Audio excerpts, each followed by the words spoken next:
Okay, 9.2. The last chapter you added and subtracted polynomials, and that's basically just adding and subtracting like terms, or terms that have, the same degree and the same variables. That means like terms. In this chapter, you're going to be multiplying. So when you're multiplying variables, it's similar to fractions. You know, in fractions, you have to have the same denominator if you're adding and subtracting, but when you're multiplying, you don't have to. You can multiply anything with anything. I don't know if that all made sense to you, but in this one, you don't have to have like terms to be able to multiply. You're going to be multiplying.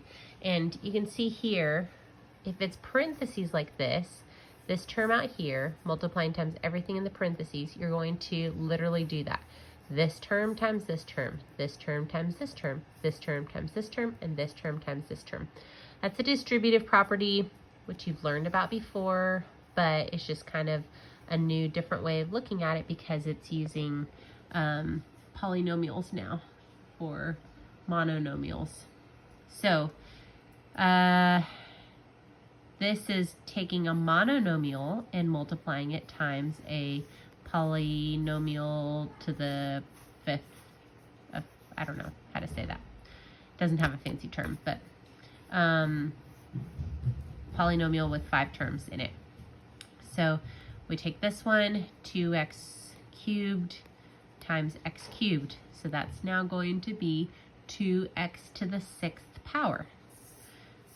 Because 2 times 1 and the x's multiply. Okay, 2x cubed times 3x squared is going to be 6x to the 5th power. Because we're going to add our like terms, add the degree of the like terms there.